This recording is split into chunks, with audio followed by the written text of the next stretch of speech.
Work done by variable forces एक बहुत ही crucial topic है जिसके क्वेश्चन जब भी जेई या नीट में आते हैं तो बच्चे बहुत ज्यादा घबरा जाते हैं और क्वेश्चंस में बहुत ज्यादा गलती कर देते हैं। तो इस कॉन्सेप्ट को अगर आपने एक बार फिक्स कर दिया तो ऐसे क्वेश्चंस आपको बिल्कुल परेशान नहीं करेंगे। तो इस सवाल में बोल रहा है a unit mass body is displaced quasi statically along a curve trajectory joining A and B. Quasi statically मतलब बहुत ही धीरे धीरे इनफाइनाइटली स्लोली अपन उसको लेके जा रहे हैं from A to be.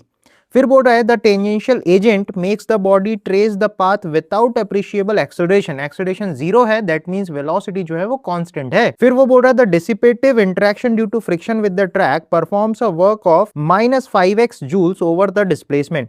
Find the value of x। तो अपन को g दिया है 10 और म्यू दिया है 0.2 और A से B की जो हॉरिजॉन्टल डिस्टेंस है वो अपन को 10 मीटर दे रखी है। तो इस क्वेश्चन को करने के लिए सबसे पहले एक जनरल डिस्प्लेसमेंट आप सोचो। यहां कहीं पे जब ये बॉडी जा रहा होगा तो अपन सोच सकते हैं कि हॉरिजॉन्टल से सपोज ये एंगल थीटा बनाया होगा और यहाँ पे इस बॉडी का जो mg होगा वो तो नीचे लगेगा और इसको अगर आप एक इंक्लाइन प्लेन की तरह सोचोगे तो इस डायरेक्शन में लगेगा mg साइन थीटा और इस डायरेक्शन में लगेगा mg कॉस थीटा। ऑल्सो इसको जो खींच रहे हैं अपन तो यहाँ पे फ्रिक्शन भी तो लगेगी, तो यहाँ पे फ्रिक्शन भी लगेगी और वो मैक्सिमम लगेगी। रीजन ये होगा क्योंकि घिसता हुआ चले जा रहा है। तो ये जो फोर्स है ये इन दोनों के सम के बराबर होगा ताकि नेट फोर्स इस पे जीरो रहे और एक्सेलरेशन अल्टीमेटली जीरो हो जाए। अब इस क्वेश्चन में वो हमसे पूछ रहा है कि फ्रिक्शन का वर्क डन कितना होगा। तो अगर मैं फ्रिक्शन का वर्क डन लिखना चाहता हूं तो कोई भी वर्क डन, सपोज छोटा सा वर्क डन अपन लिखे तो होगा force into displacement into angle between force and displacement का कॉस। तो अपन लिखेंगे फ्रिक्शन जो लग रही होगी वो लगेगी म्यू एन की वैल्यू mg कॉस थीटा, ये हो गया फोर्स इंटू डिस्प्लेसमेंट। सपोज मैं बोलता हूं इस डायरेक्शन में डिस्प्लेसमेंट ds हो रहा है तो फोर्स इंटू डिस्प्लेसमेंट ds और इन दोनों के बीच का एंगल 180 डिग्री है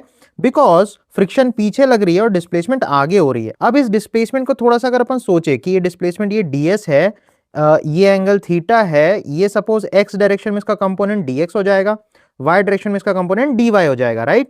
तो अगर आप ध्यान से देखो ds cos थीटा जो टर्म यहाँ पे आ रही है वो तो dx के बराबर होगी। क्यों? क्योंकि ds का cos कंपोनेंट तो dx ही होगा। तो ds cos थीटा को अगर अपन dx लिख दें एंड cos 180 को अगर -1 पुट कर दें, छोटा सा वर्क डन को अपन लिख सकते हैं म्यू mg इंटू dx और cos का माइनस आ जाएगा। अब अगर टोटल वर्क डन निकालना है तो सिंपली दोनों तरफ इंटीग्रेशन कर दो।